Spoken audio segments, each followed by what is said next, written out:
তো বিয়ে বাড়িতে গিয়ে সবার আগে গিফটটা দিয়ে হাতগুলোকে ভাঙা করলাম, না হলে গিফট কে ধরবে এই নিয়ে আমাদের মধ্যে আবার অনেক ঝামেলা হয়ে যাচ্ছিল।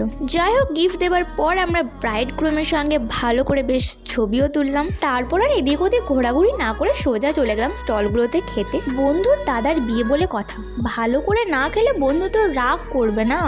এখানে যে চা দিচ্ছিল সে আমাকে দেখে ভাববে এই মেয়েটা বারে বারে চা খেতে আসছে, তো ওর নাকি কার অভিশাপ গায়ে লাগলো আমি জানি না। চা খেতে গিয়ে গোটা চাটা আমার শাড়িতে গায়ে পড়লো, তারপরে আর চা খেতে যায়নি বাবা।